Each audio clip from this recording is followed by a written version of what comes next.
नमो भगवते वासुदेवाय। ओम नमो भगवते वासुदेवाय। ओम नमो भगवते वासुदेवाय। श्रीमद् भगवद गीता की जय। समस्त भक्त कोटि वृंद की जय। हरे कृष्ण।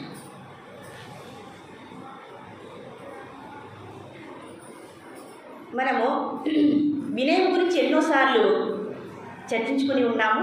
మళ్ళీ ఈరోజు ఒక్కసారి మనము స్మరణకు తీసుకురావాలని నాకు అనిపించినది. ఎందుకంటే విద్యా వినయ సంపన్నే బ్రాహ్మణే గవ్యస్తిని సునీచైవ స్వపాకేచ పండితా సమదర్శిన. చూడండి, విద్య యొక్క ఫలితం ఏంటి అని శాస్త్రం పరంగా ఆలోచిస్తే అది వినయమే. వినయం అనే సంపన్నత అన్నమాట. అన్నీ మనం ఎన్నో భోగాలను చూసాము, ఐశ్వర్యాలను చూసాము, కానీ అన్నిటికంటే కూడా ఆధ్యాత్మిక సంపద అనేది చాలా విశిష్టమైనది, గొప్పదైనది. అందులో కూడా ఎన్ని శాస్త్రాలు చదివినా, ఎంత జ్ఞానాన్ని మనం ఆర్జించినా కూడా మనం సాధించేటటువంటి పురోగతి ఏంటి అంటే అది వినయం ఒక్కటే. అది నేను ఈరోజు మన భజన ప్రసాద్ సారు ఒక్కసారి తన గాత్రంతో మనల్ని అమృతమైనటువంటి గాత్రంతో భగవద్గీత యొక్క విశిష్టతని ఆ భజగోవిందం వంటి గానంలో ఆయన విలపించారు. చాలా మధురంగా అనిపించింది. నాకు అనిపించింది ఒక్కటే, వినయం అంటే ఇలా ఉంటుందా అని నేను చదవడమే చూశాను, కానీ ఇప్పుడు చూస్తున్నాము. అందుకు చాలా సంతోషంతో నేను ఈ భగవద్గీత యొక్క శ్లోకాన్ని మనము ఒక్కసారి స్మరించుకోవాల్సిన ఆవశ్యకత ఎంతైనా ఉన్నదండి. ఏమి సాధించినా మనము అదంతా లౌక్యంగా లెక్క రాదు, కానీ అన్నిటికంటే గొప్పది వినయమే. ఆ వినయం అనేది అది దైవాంశ సంభూతము, దైవైక గుణము. దాన్ని మనము అందరూ కూడా పెంపొందించుకోవాలని ఈ సభాపూర్వకంగా అందరినీ కూడా నేను ప్రార్థిస్తున్నాను. హరే కృష్ణ. మనము ద్వితీయోధ్యాయము చర్చించుకుంటున్నాము. ఎంతో చక్కగా ఈ సంభాషణ కృష్ణుడి మధ్య అర్జునుడి మధ్య సాగేటటువంటి ఈ గురు శిష్యుల పరంపర, ఈ గురు శిష్యుల సంబంధం. ఎప్పుడైనా సరే మనకు సమస్యలు వస్తే ఎవరి దగ్గరికి వెళ్తాము? బాగా తెలిసిన వాళ్ళ దగ్గరికే కదండి వెళ్తాము. ఎందుకంటే మన సమస్యలని పరిష్కరించుకోవడం కోసం.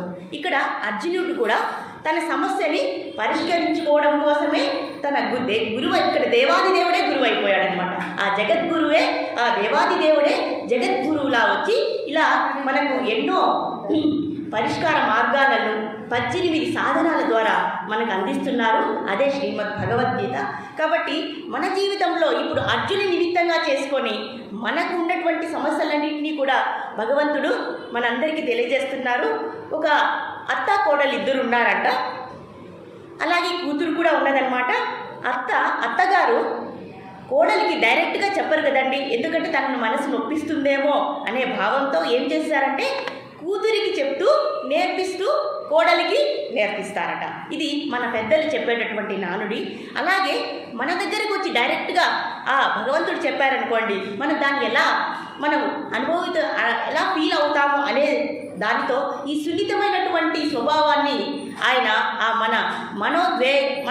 మనకు ఉండేటటువంటి ఆవేశాలని, ఉద్వేగపరచకుండా మెత్తగా చెప్పిస్తున్నారు.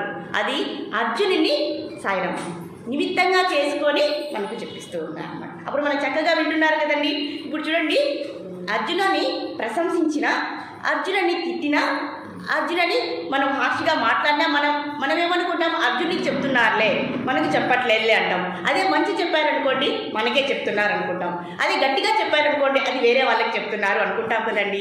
కాబట్టి ఇలాంటి భావన రానియకుండా పరమాత్మ ఎంతో తెలివిగా, పరమాత్మ అంటేనే ఆయన ప్రజ్ఞాస్వరూపుడు, ఆయన జ్ఞానస్వరూపుడు అని మనం అందరూ అర్థం చేసుకున్నాము.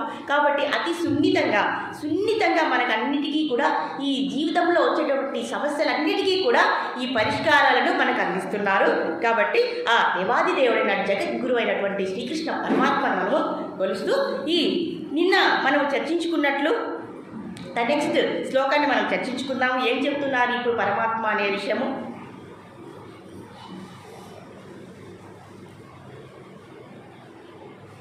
ఇక్కడ చూడండి, బుద్ధియుక్తో మనం 49వ శ్లోకాన్ని మళ్ళీ ఒకసారి పునఃస్మరణ చేసుకొని, దూరేణ హ్యవరం కర్మ బుద్ధి యోగ ధనంజయ బుద్ధౌ శరణమన్విశ్చ కృపణాః ఫలహేతవః. చూడండి, మునుపటి 48వ శ్లోకంలో అలాగే 49వ శ్లోకంలో 2 సార్లు భగవంతుడు అర్జునుడిని ధనంజయ ధనంజయ అని సంబోధిస్తూ ఉన్నారు. చూడండి, ఈ పదం మనకు చిన్నగానే అనిపించవచ్చు. మనం ఆల్రెడీ చర్చించుకున్నాము. ధనంజయ అని ఎందుకన్నారు ధనంజయ అని? ధనంజయ అంటే ఏంటి అని చెప్పుకున్నాం మనము. రాజసూయ యజ్ఞానికి ఆ ధనాన్నంతా సమకూర్చారు కదండి ఎవరు? అర్జునుడు.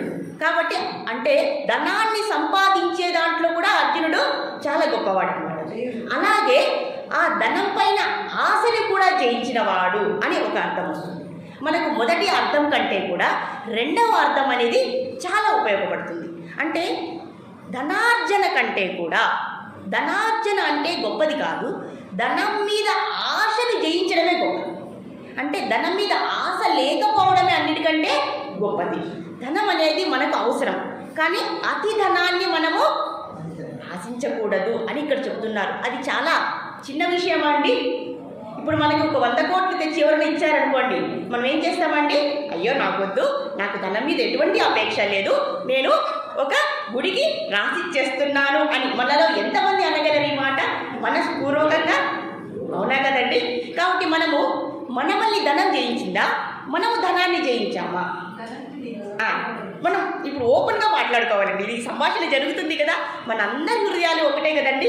అందరిలో పరమాత్మ ఉన్నారు కాబట్టి, అందరిలో ఉండేది ఆత్మే కాబట్టి మనం అందరూ కూడా ఒకటే, మన ఆలోచనలు అందరివి కూడా ఒకటే. అవునా కదండి? కాబట్టి మనము ధనాన్ని జయించామా, ధనం మనల్ని జయించిందా? ఎంత బాగా ఒప్పుకున్నారండి. ఇలాంటి విశాల హృదయమే మనకు కావాల్సిందండి. ఇక్కడ అర్జునుడి యొక్క అర్హత ఏంటి తెలుసా? ఆయన శరణాగతి పొందారు. మనసో దేహో గోహో జో కిచ్చు అర్పితులు తుమ్హారే నందకిషోర అనేసారు. నా మనసుని, నా శరీరాన్ని, నా ఆశలని, నా ఆశయాలని అన్నిటినీ కూడా నీ పాదాశ్రితం చేస్తున్నాను. ఇక నీవే రక్షణ. తమ శిష్యేవా, నేను నీ శిష్యుడని, ఇంకా నువ్వు ఏం చెప్పినా అది నేను పాటిస్తాను అని ఎంత బాగా శరణాగతి పొందారండి. కాబట్టి మనము ధనాన్ని జయించామా, ధనం మనమల్ని జయించిందా కదండి? కాబట్టి మనమల్ని ఏమంటారు? మనమల్ని ధనంజయ అంటారా? కానీ ఇక్కడ అర్జునుడిని ధనంజయ అని 2 సార్లు భగవంతుడు సంబోధించారు. ఒక్కసారి చెప్తే అది ఆలోచించాలి, కానీ 2 సార్లు చెప్పారంటే ఏమనుకోవాలి? దాన్ని మనం సీరియస్గా తీసుకోవాలి. ఎందుకు భగవంతుడు ధనంజయ అని అర్జునని అన్నారు అంటే మనమల్ని ఏమని గట్టి పొడుస్తున్నారు ఇక్కడ భగవంతుడు? మీరు ధనానికి ధనలోలులు అని చెప్తున్నారు భగవంతుడు. అవునా కదండి? అర్జునుడు ధనంజయ అయితే మనమేమవుతాము? కానీ మనలో కూడా ఉన్నారండి. అలా అని కాదు ఇక్కడ భావవచనం జనరల్గా మనం చెప్తున్నాం అన్నమాట.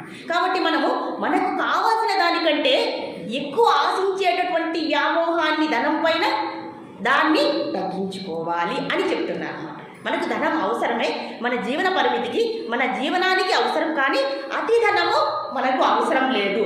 అతి ధనం కోసం మనం ప్రాకులాడితే ఏమవుతుంది? అందులో దుఃఖం అనేది సంప్రాప్తిస్తుంది. కాబట్టి మనం ధనంజయ మేళ, ధనలోల మేళ. కాబట్టి మనం కూడా మెల్లమెల్లగా ఆ అతిధనం మీద వ్యామోహాన్ని, ఆసక్తిని క్రమక్రమంగా తగ్గించుకోవాలి. ఒకేసారి అవసరం లేదు, క్రమక్రమంగా తగ్గించుకోవాలి. భగవంతుని ఇక్కడ సమయాన్ని కూడా మనకిస్తున్నారు, అది చెప్తున్నారు అన్నమాట.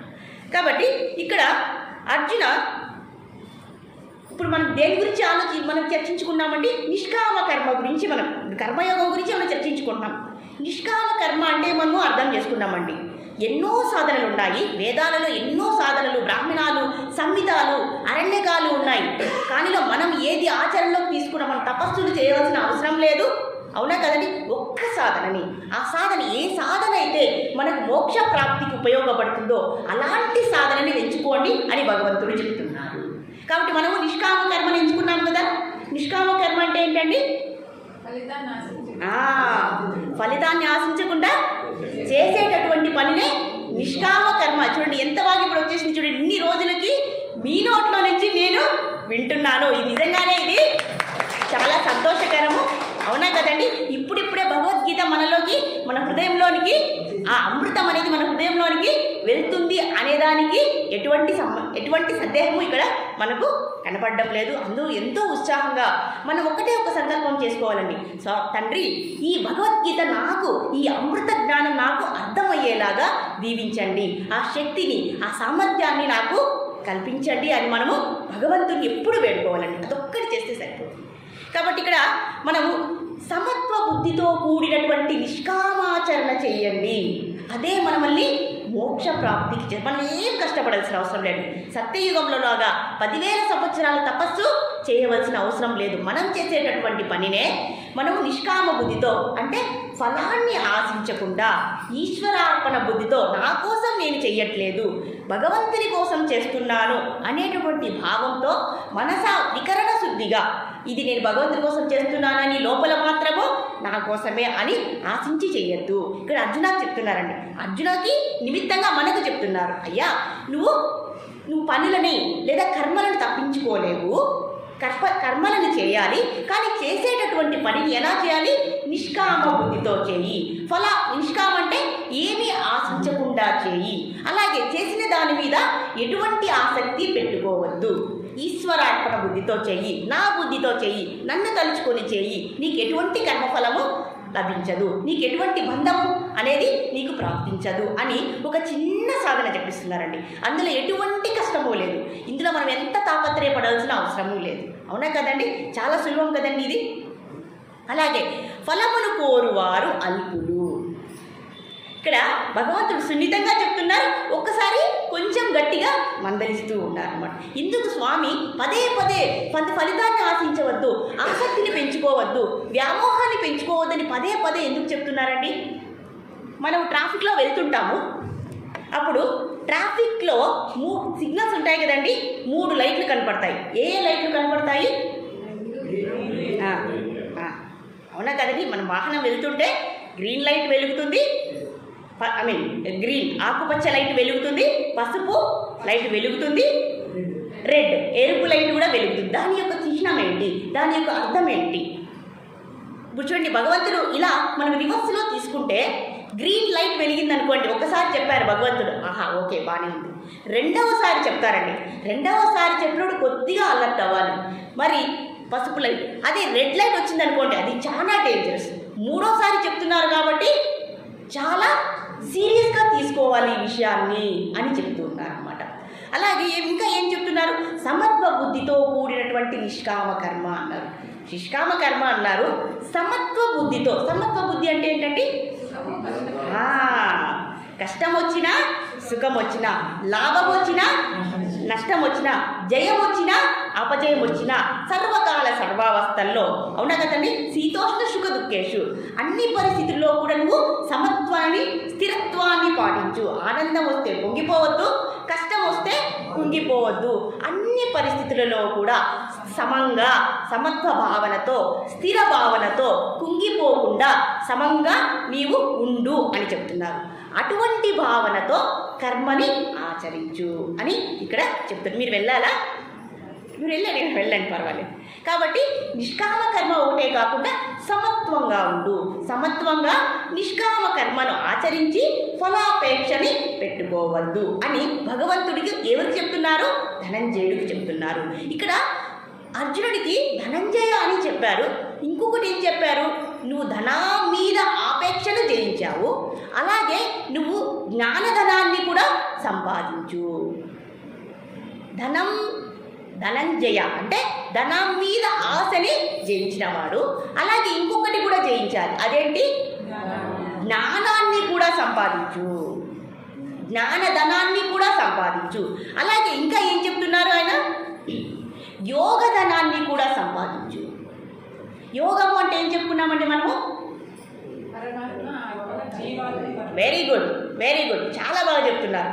జీవాత్మ పరమాత్మల కలయికే యోగము అన్నాం. మరి ఇంకొక అర్థం ఏం చెప్పుకున్నాము? యోగక్షేమ ఆత్మవాన్ అని ఇంకొక సందర్భంలో చెప్పాము. యోగం అంటే రెండవ అర్థం ఏంటంటే నీ దగ్గర లేని వస్తువు కోసం ప్రాకులాడవద్దు. ఇంకొక అర్థం ఏంటండి? నీ దగ్గర లేని వస్తువు కోసము ప్రాకులాడవద్దు. ఈ వస్తువు లేదు, దీనికోసం తాపత్రయపడు. ఇంకొక వస్తువు అంతటితో ఆగము, ఇంకొక వస్తువు కావాలి, అది వచ్చేసింది, ఇంకొక వస్తువు కావాలి, ఇంకో వస్తువు కావాలి. ఇలా మనం జీవితం అంతమం వరకు కూడా లేని వస్తువు కోసం ప్రాకులాడతాం. అవునా కదండి? ఆ లేని వస్తువును పొందిన తర్వాత దాన్ని గట్టిగా పట్టుకోవాలి, దాన్ని కాపాడుకోవాలి అని దానికోసం తాపత్రయపడడం. కాబట్టి యోగం అంటే ఏమి, యోగక్షేమం అంటే ఏంటి? ఇంకొక అర్థము, లేని వస్తువు కోసము అతి తాపత్రయము పడవద్దు, అలాగే పొందిన వస్తువు కోసము కాపాడుకోవాలని తప్పించిపోవద్దు. ఇది కూడా వదిలే అని చెప్పారు. మరి అలాగే ఇంకొక అర్థం ఏం చెప్తున్నారు తెలుసా ఇక్కడ? నువ్వు సమత్వ బుద్ధితో నిష్కామ కర్మతో ఆచరించు, నీ మనస్సుని కామ్య కర్మల మీద తీసుకొని వెళ్ళవద్దు. ఇప్పుడు చూడండి, నిష్కామ కర్మ అంటే ఆశించకుండా చేసే పని. కామ్యకర్మ అంటే ఏంటి? ఫలితాన్ని ఆశించి చేసేది. కామ్యకర్మ అనేది ఫలితాన్ని ఎప్పుడైతే ఆశిస్తామో దాన్ని కామ్యకర్మ అంటారు. ఇక్కడ మనం జాగ్రత్తగా అర్థం చేసుకోవాల్సింది ఇంకొక విషయం ఏంటంటే, ఎందుకు మనకు కోరికలు వద్దు, ఎందుకు మనకు వస్తువులు వద్దు, ప్రతిసారి వద్దు వద్దు కోరికలు అంటున్నారు అంటే ఏ కంటెక్స్ట్లో, ఏ సందర్భంలో అంటున్నారంటే, మనకు ఏది కావాలో అంతవరకు కోరుకోవాలి. మనకు అనవసరమైనది, మనకి ఎక్కువ అయినది, మన అవసరానికి మించిన దాన్ని కోరుకోవద్దు. కాబట్టి అతి కోరికల వైపు నీవు వెళ్ళవద్దు అని చెప్తున్నారు. అది కూడా యోగమే. కాబట్టి కామ్యకర్మల నుంచి నీ మనస్సుని తొలగించు. ఎప్పుడైతే కామ్యకర్మల పైన అతి కోరికల నుంచి నీ మనస్సును తొలగించుకుంటావో అదే యోగం. మూడవ అర్థం గుర్తుపెట్టుకోవాలండి, బాగా గుర్తుపెట్టుకోవాలి. యోగం అని ఎన్నిసార్లు చెప్తున్నారు, ఇన్ని అర్థాలు చెప్పిస్తున్నారండి. ఇది అర్థం చేసుకుంటే సరిపోతుంది, ఇంకేమీ అవసరం లేదు. యోగం అంటే ఏంటి అనేది చెప్పేశారు, ఒకటవ అర్థం. రెండవ అర్థం కూడా చెప్పేశారు, లేని వస్తువు కోసం ప్రాకులాడవద్దు. ప్రతి ఒక్కరూ ఆలోచించాలండి, ప్రతి ఒక్కరు శ్రద్ధగా వినాలి. మీరు వినండి, అర్థం చేసుకోవడానికి ప్రయత్నించండి. అర్థమైనా కూడా పర్వాలేదు, క్రమంగా అర్థం. మరి మూడవ అర్థం ఏం చెప్పాము? కామ్య కర్మల నుంచి అంటే నాకు ఇది కావాలి, నాకు అది కావాలి, నాకు ఇంకొకటి కావాలి అని ఎప్పుడైతే మనసుకు ఆ వస్తువుల మీదకి వెళ్తుందో ఆ మనసుని తీసేయి, ఆ మనసుని ఆత్మ మీద పెట్టేసేయి. ఎందుకంటే మనసే కదండి అన్నింటినీ కోరుకునేది. మన బుద్ధి కోరుకుంటుందా, మనసు కోరుకుంటుందా? ఏది కోరుకుంటుందండి? నీకేం కావాలంటే నా మనస్సుకు ఇది కావాలని అనిపిస్తుందని మనసు అంటుందా, బుద్ధి అంటుందా? కాబట్టి ఆ మనస్సుని కోరికల నుంచి తీసేసేయి పక్కకి అని అంటున్నారు. అవునా కదండి? మనసునే అన్నిటికీ ప్రాబ్లం అవుతుంది కదండి. కాబట్టి ఈ మనసు మీద మనము దృష్టి పెడుతున్నాం. Very good. ఆ మనసు మీద మనము కష్టపడుతున్నాం, దృష్టి పడుతున్నాం. ఆ మనస్సుని మనం సాధించాలి అని అనుకుంటున్నాం. అన్నిటికంటే మనసే సంకల్ప వికల్పాలు చేస్తుంది కాబట్టి, అన్నిటికీ అదే కారణం. కాబట్టి బుద్ధిని కూడా వినదు, బుద్ధి మీద కూడా ఇది డామినేట్ చేసేస్తుంది అనమాట. అంటే బుద్ధిని కూడా దాటి వెళ్ళిపోతుంది. ఏది? మనస్సు. కాబట్టి మనం ఏం చేయాలి? మనసు బుద్ధిని దాటిపోకుండా మనము ఏం చేయాలి? కాబట్టి బుద్ధికి ఆ బలం ఉండాలి కదండి. ఉన్నాయి కదండి. భర్త అదుపులో ఉంటేనే భార్య అంటే ఈ జెండలు అర్థం తీసుకోవాలండి మళ్ళీ మీరు.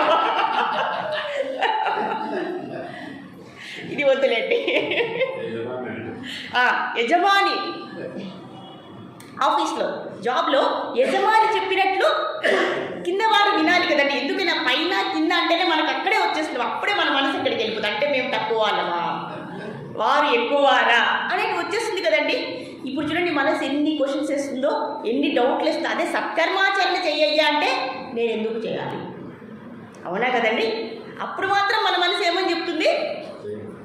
నేను ఎందుకు చేయాలి సత్కర్మాచరణ, నాకు అవసరమే, నేను కోరికల వైపే వెళ్తాను, నేను ఆనందం కోసం ప్రయత్నం చేస్తాను.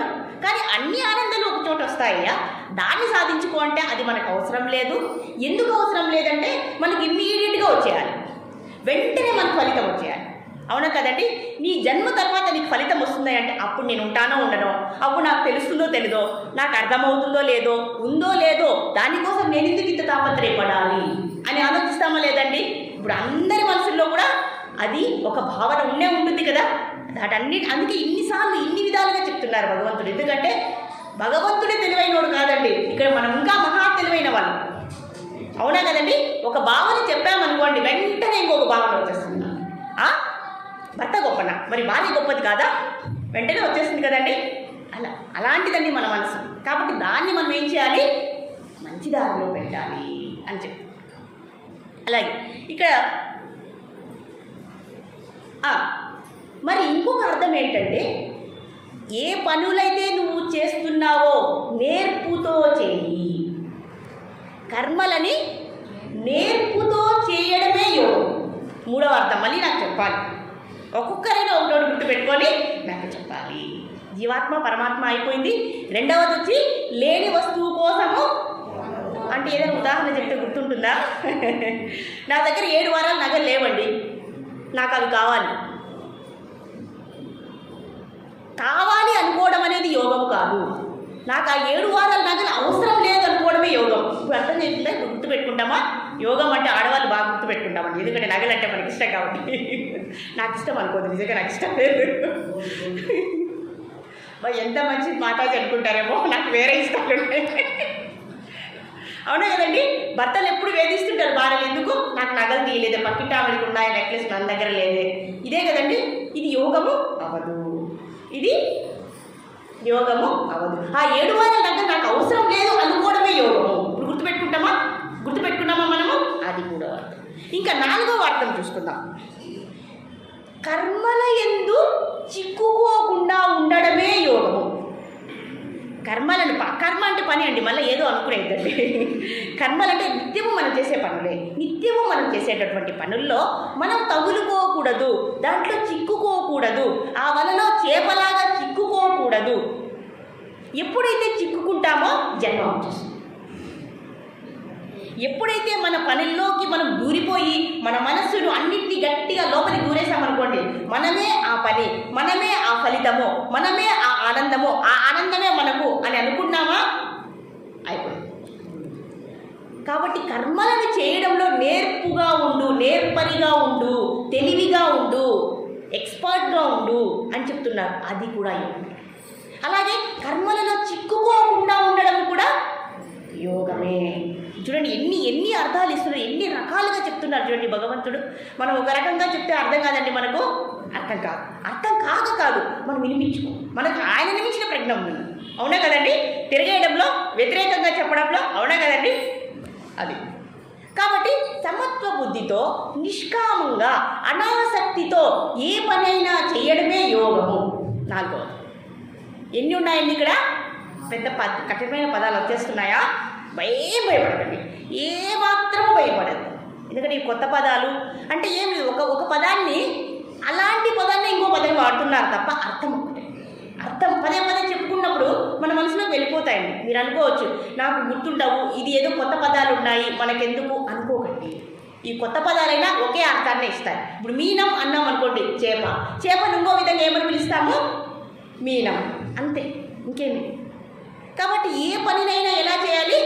ఫలాన్ని ఆశించకుండా చేయాలి, దాని మీద ఆసక్తి లేకుండా చేసుకోవాలి, అలాగే నిష్కామ బుద్ధితో చేయాలి, ఈశ్వరార్పణ బుద్ధితో చేయడమే యోగము. ఇప్పుడు ఒకే మాట చెప్తున్నారు, ఈ పని చేస్తే మీకు తప్పకుండా ఈ జన్మలోనే మోక్షం వస్తుంది అని చెప్పేస్తున్నారు. అవునా కదండి? ఎంత ఈజీ అండి. బయట ఎక్కడైనా మోక్షం దొరుకుతుందా? డబ్బులు ఇస్తే, ఆభరణాలు ఇస్తే దొరుకుతుందా? ఏమి ఇస్తే దొరుకుతుంది? అవునా కదండి? ఇది ఎప్పుడైనా మనం ఆలోచించామా? ఆలోచించేటటువంటి పరిస్థితి ఇప్పుడు వస్తుంది. ఇప్పుడు అందరికీ కూడా ఒక ఎక్సర్సైజ్ చెప్తాను, అది అందరూ కూడా చిన్న పెద్ద అనకుండా చేయాలి. ఎందుకంటే మనం వినడం వేరే, అర్థం చేసుకొని చేయడం వేరే. ఇప్పుడు అందరూ కలిసి మీ కుడి చేతిని తీసి ముక్కుని గట్టిగా పట్టుకోవాలి. ఎంతమంది ఎంతసేపు అలాగే మీరు మరీ బలంతంగా చేసేయకండి, ప్రయత్నించండి. చిన్న సాధన, మనకు అనుభవం అవ్వాలని. ఇలాంటివి ఖచ్చితంగా మన మెదడులో ఉండిపోతాయి.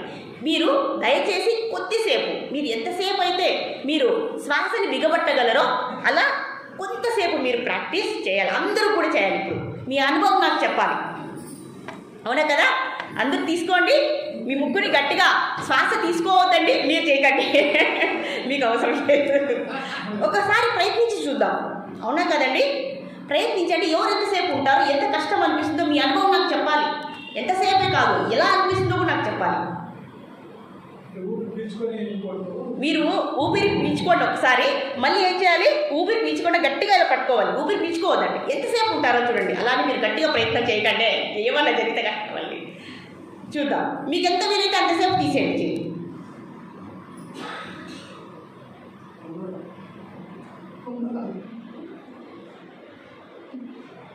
మీ అనుభవం కూడా నాకు చెప్పాలి. మీరు ప్రయత్నించారు మాతాజీ? అయిపోయింది అందరిది. మీ ఇష్టం, మీరు ఎంతసేపు పట్టుకుంటే అంతసేపు, మరి ఎక్కువసేపు తీసుకోకండి. అందరు చేసేసారా? మీకు ఏమనిపించింది ఇప్పుడు? ఎందుకు అనిపించింది ఎప్పుడెప్పుడు తీసేద్దామని? ఆడలేదు. ఎందుకు ఆడలేదు? ఊపిరి ఆపేశారు. ఆపేస్తే ఏమవుతుంది?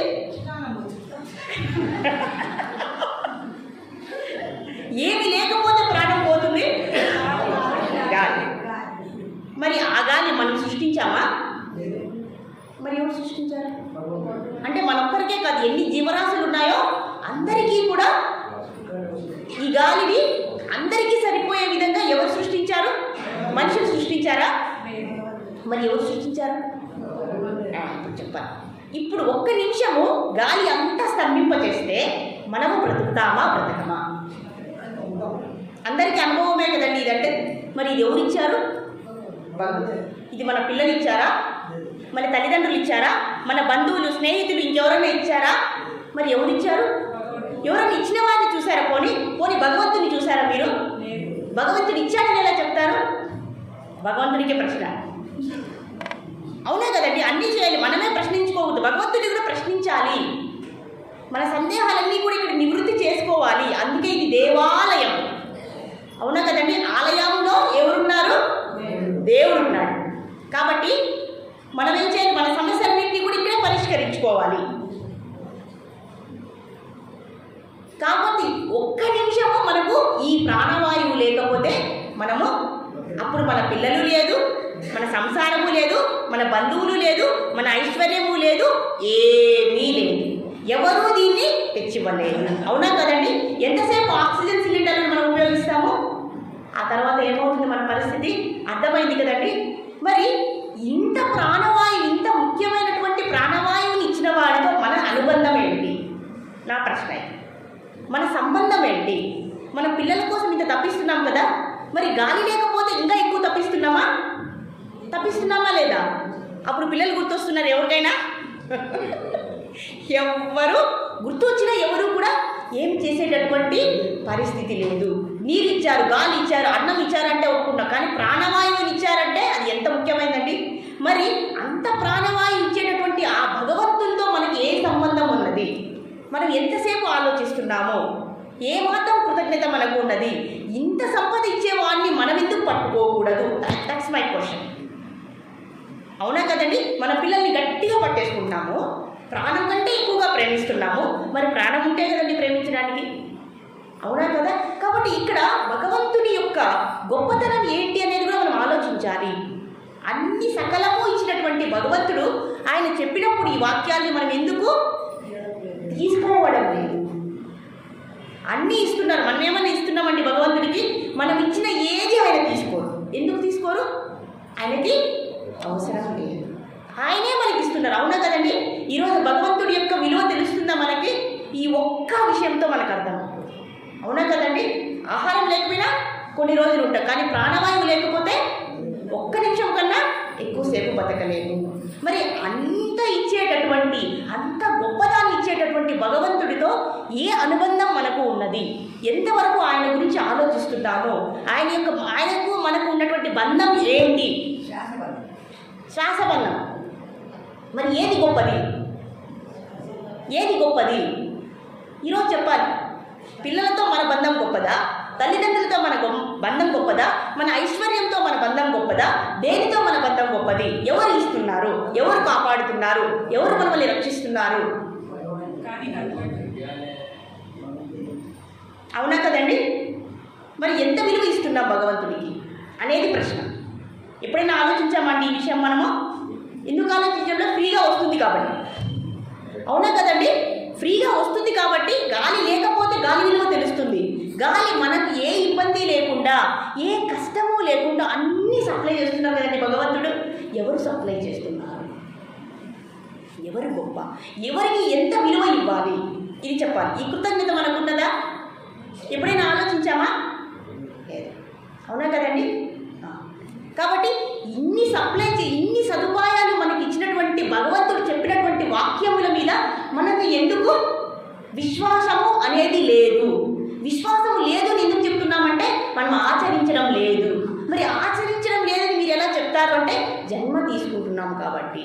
అది ఒక్క ప్రారంభమయ్యేటట్టు చెప్పగలం, అది ఒక్క సాక్ష్యంతో మనం చెప్పగలం. ఇక్కడ ఉన్న వాళ్ళందరికీ కూడా భగవంతుని మీద సంపూర్ణ విశ్వాసము లేదు. అవునా కదండి? ఉంటే మనము జన్మించింటామా?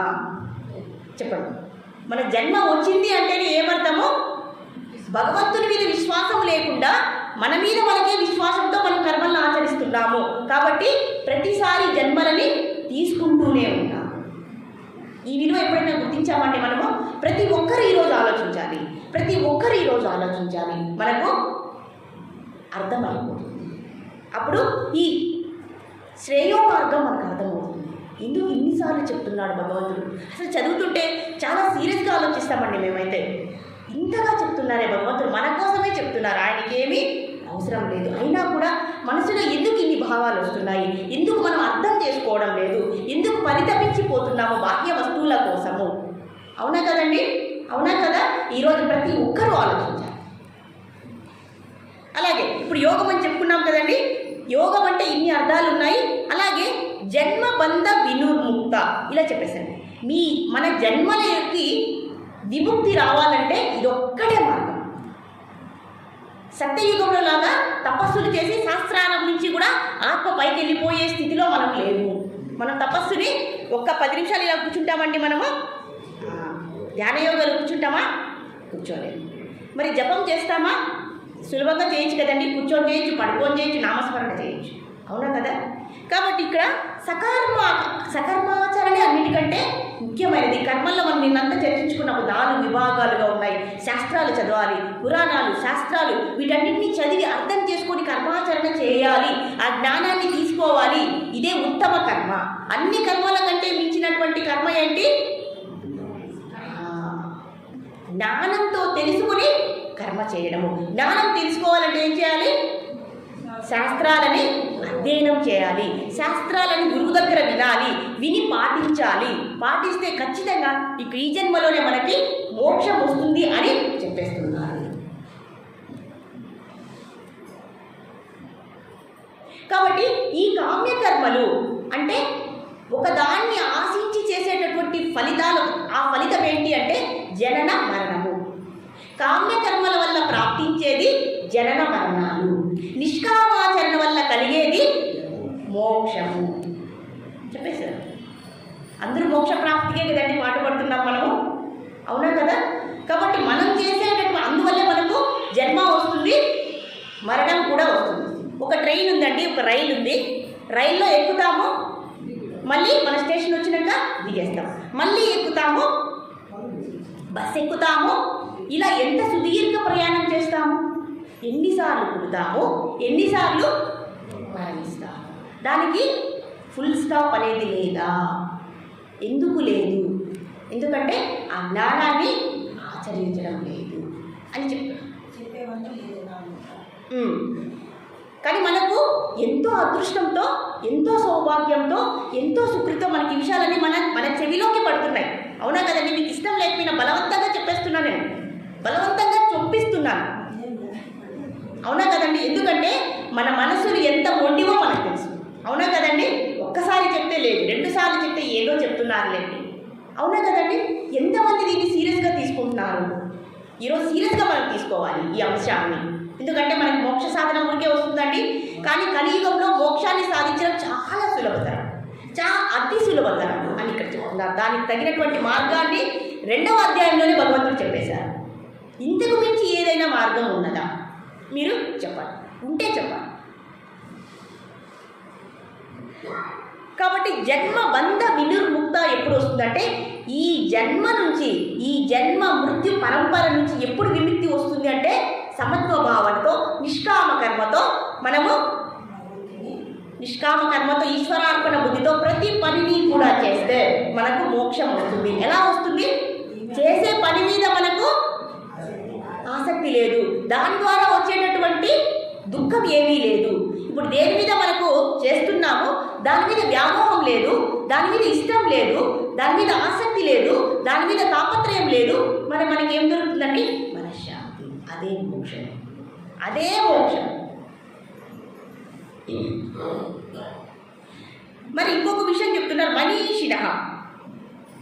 ఒకరికి ప్రజ్ఞ ఉందా లేదా అని ఎలా చెప్పగలరు? ఒక టెస్ట్, దానికి ఒక పరీక్ష. మనీషిణః అని ఎప్పుడు అంటారంటే అతను పండితుడా జ్ఞాన అని ఎప్పుడు చెప్తారు? పండితుడు అంటే ఎవరు? జ్ఞాని అంటే ఎవరు? పండితుడు అంటే ఎవరండి? ఇప్పుడు ఒక శ్లోకం ఉందనుకోండి, త్రైగుణ్య విషయాలోకే అని నేను స్పష్టంగా చక్కగా శ్లోకాన్ని అధ్యయనం చేసి శ్లోకాన్ని బట్టి పెట్టి మీకు చెప్పాను అనుకోండి, వాళ్ళని పండితుడు అంటారు. మరి శ్లోకాన్ని చెప్పి ఆ శ్లోకం యొక్క అంతరార్థాన్ని, భావాన్ని, అర్థాన్ని, సారాంశాన్ని నేను గుర్తు పెట్టుకున్నాను అనుకోండి, వారినే జ్ఞాని అంటారు. గుర్తు పెట్టుకోవడమే కాదు, ఆచరించిన వాడిని కూడా జ్ఞాని అంటారు. కాబట్టి మన పండితులమా జ్ఞానులమా? జ్ఞాని అవ్వాలి, మనం అందరూ అవ్వాలి. ఎందుకంటే మనం జ్ఞాన స్వరూపులము కాబట్టి. మనలోనే జ్ఞానం ఉంది కదండి. సత్తు చిత్తు. చిత్ అంటే ఏమి? సత్తు అంటే ఎప్పుడు, చిత్ అంటే జ్ఞానం. సత్తు చిత్తు ఆనందం మనలోనే ఉంది. మరి ఏది అడ్డంకి ఉంది అంటే మన మనస్సు, మన కర్మలు, మన సంస్కారములు, మన కోరికలు అడ్డుగా ఉన్నవి. వాటిని తొలగించినప్పుడు మనం కూడా జ్ఞాన స్వరూపులమే. ఇదంతా ఈరోజు బోరింగ్ అనిపిస్తుంది, పర్వాలేదు. కాబట్టి మనం చేసే పని మీద ఎటువంటి ఆసక్తి పెట్టుకోకూడదు. అలా అని పనిని చక్కగా నిర్వర్తించాలి. అలాని కుటుంబ సభ్యులందరినీ బయటకు పంపించేద్దామండి? లేదు. ఎంతవరకు ఉండాలో అంత బాధ్యతగా ఉండి, కానీ అంటుకోకూడదు. ఆ పాసం మనల్ని మన ఆత్మకి అంటుకోకూడదు. ఎందుకు చెప్తున్నామండి? ఇది తప్ప, ఇది ధర్మమా అధర్మమా? అంటే నా బిడ్డ మీద నేను మమకారం పెట్టుకోవడము ధర్మమా అధర్మమా?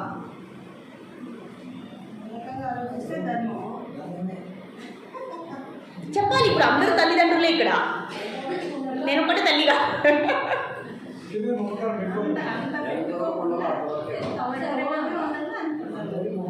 సరే, మనం వ్యామోహం ఎక్కువ పెట్టుకున్నామండి. మరి పిల్లోని పట్టేసుకుంటామా? పిల్లోతో ఎప్పటికీ ఉండగలమా? లేకపోతే పిల్లవాడు మనతో ఉండగలడా? మరి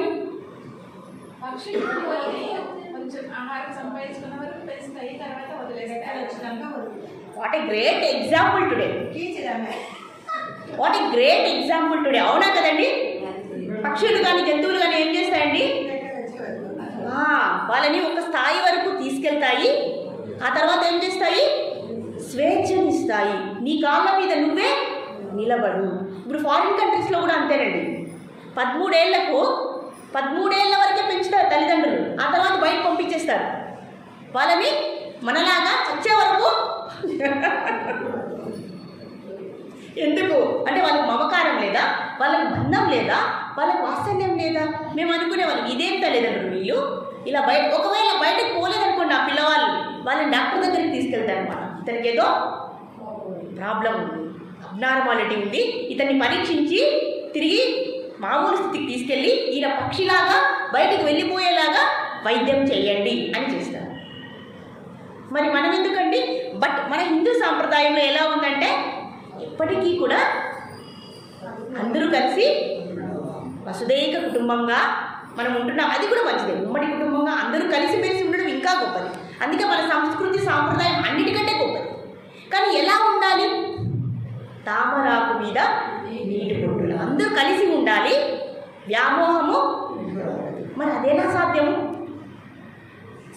ప్రాపంచికంగా ఆలోచిస్తే అది కుదరదు, భౌతిక పరంగా ఆలోచిస్తే అది ఉండదు.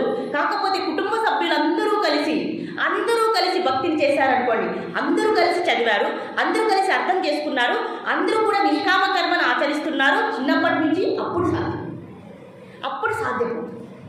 కాబట్టి ఏం చేయాలి, మనము కుటుంబంలో అందరినీ కూడా భక్తి మార్గంలో నడిపించాలి. అప్పుడు అది సాధ్యం. అప్పుడు ఎటువంటి తప్పు లేదు, అప్పుడు ఎటువంటి కర్మ మన వల్ల అంటుకోదు. అప్పుడు మనము ఎప్పుడైతే శరీరాన్ని వదులుతామో అప్పుడు ఆ తాపత్రయంతో మనము శరీరాన్ని వదలము. ఎప్పుడైతే కొడుకు కొడుకు కొడుకు అని చెప్పి శరీరాన్ని వదులుతామో ఆ కొడుకుగానే మళ్ళీ తిరిగి, మరి అది మంచిదా కాదు. ఇదే అండి భగవంతుడు చెప్తున్నాడు. ఏది భగవంతుడు ఇలా చెప్పిస్తున్నాడు, ఎందుకు ఇలా వాక్య చేస్తున్నాడు, ఎందుకు ఇలా ప్రస్తావిస్తున్నాడు అంటే మనకు జన్మరాహిత్యం చేసుకోవడానికి. అర్జునుడు అంటాడు, ఇంత చెప్పారు కదా, అర్జునుడు ఎప్పుడైతే అభిమన్యుడు ఆ పద్మవ్యూహంలో ఆయన శరీరాన్ని కోల్పోతారో అర్జునుడికి పట్టలేని దుఃఖం వచ్చేసిందండి అర్జునుడికి. అప్పుడు ఏం చేశారు తెలుసా, శ్రీకృష్ణ భగవాన్ని ఎంత తిట్టేశారు తెలుసా, అయ్యా నువ్వు నా పక్కనే ఉన్నావు, నా పుత్రుడు మరణిస్తే నీకు ఎటువంటి బాధ లేదు, నువ్వు నా స్నేహితుడు కాదు, నువ్వు నా శ్రేయోభిలాషుడు కాదు, నేను ఇంత దుఃఖిస్తుంటే నువ్వు మాత్రము శాంతమూర్తిలాగా ఉన్నావు, ఎందుకంటే నీకు ఆ పాశం లేదు కాబట్టి. నీకు కూడా పుత్రుడు పుట్టి నీ పుత్రుడు కూడా మరణిస్తే అప్పుడు నీకు తెలుస్తుంది పుత్ర వ్యామోహం అని ఎంత చెప్పినా వినలేదండి శ్రీకృష్ణ భగవానుడు. ఇంకా వినే పరిస్థితుల్లో లేడని చెప్పి ఆయన ఏం చేశాడంటే ఆ పిల్లవాడు ఎక్కడైతే ఉన్నాడో ఆ లోకానికి తీసుకెళ్ళాడు. అదే చంద్రుడు. చంద్రుడి యొక్క పుత్రుడు అభిమన్యుడు, అంటే అక్కడ పేరు వేరే. ఎప్పుడైతే వీళ్ళిద్దరూ కలిసి ఆ చంద్రలోకానికి వెళ్ళారో అక్కడ ఉన్నాడు వీళ్ళ కొడుకు, అర్జునుడి కొడుకు ఉన్నాడు. అక్కడికి వెళ్తే ఆయన ఓ నాయనా అని పుత్రవాస్యంతో వెళ్ళి హఠా అని కౌగిలించుకుంటే, ఎవరు మీరెవరు, మీరు ఎందుకు నన్ను ఇలా పట్టుకుంటున్నారు, మీకు నాకేం సంబంధం? చూడండి, ఇది భగవంతుడు మంచిగా చెప్తే అర్థం చేసుకునే స్థితిలో ఆ దుఃఖం అనేది మనల్ని కిందికి పడవేస్తుంది. కాబట్టి దుఃఖం వచ్చినప్పుడు మనం జ్ఞానాన్ని ఉపయోగించుకోవాలి. తీరు అక్కడికి వెళ్ళిన తర్వాత ఇంకా దుఃఖం వచ్చేసిందండి అర్జునుడికి. దీని బదులు చూడకుండా ఉండడమే ఉత్తమము. నేను భగవంతుడు చెప్తే కాబట్టి మనం అందరినీ కూడా ఏం చేయాలి, కరెక్ట్గా సీన్లోకి తీసుకువెళ్ళాలి. అప్పుడు కొంచెం మాత్రమే దుఃఖం ఉండండి, ఇప్పుడు దుఃఖం విపరీతమైపోయింది. కాబట్టి మనకు గతం తెలిసిన భవిష్యత్తు తెలిసిన ఏమవుతుంది, ఇంకా ఎక్కువ దుఃఖమైంది. కాబట్టి భగవంతుడు మరుపు అనేటటువంటి వరాన్ని మనకి ఇచ్చారు. టైం అయిపోయిందా ఈరోజు? 7:25 అయిపోయింది. ఇది కూడా ఇంకొక పదం ఇక్కడ చెప్తున్నారండి, పదం గచ్చంత నామయం.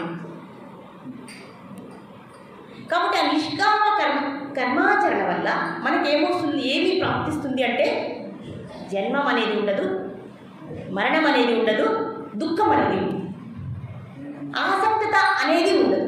ఏమి చేయడం వల్ల నిష్కామ కర్మాచరణ. నిష్కామ కర్మాచరణ అంటే పెద్ద పదం కాదు, పెద్ద విషయం కాదు. మనం చేసే పని మీద వ్యామోహం పెట్టుకోకుండా, ఆశ పెట్టుకోకుండా, మమకారం పెట్టుకోకుండా, తాపత్రయం పెట్టుకోకుండా చేయడమే. అవునా కదండి? ఆ వస్తువు ఉన్నా లేకపోయినా మనకి ఎటువంటి బాధ కలగదు. ఆ బాధ మన ఆత్మలోకి వెళ్ళదు, మన సంస్కారాలలో ఆ బాధ అనేదే ఉండదు. కాబట్టి ఇది దుఃఖరాహిత్యం చేసేస్తుంది అని ఇక్కడ చెప్తుంది. కాబట్టి ఈ విధంగా మనము కర్మాచరణ అనేది చేయాలి అని ఇక్కడ చెప్తున్నారు. ఈ రోజుతో మనము ఈ క్లాస్ని ముగించి ఈ కర్మాచరణని మనము మన జీవితంలో చాలా సీరియస్గా మనము పాటించాలని, ఆ భగవంతుడు ఆ శక్తిని మనకి ఇవ్వాలని, భగవంతుడు ఎందుకు చెప్తున్నారో కూడా మనం అర్థం చేసుకోవాలని ఆ భగవంతుడినే ప్రార్థిస్తూ హరే కృష్ణ కృష్ణ కృష్ణ హరే హరే, హరే రామ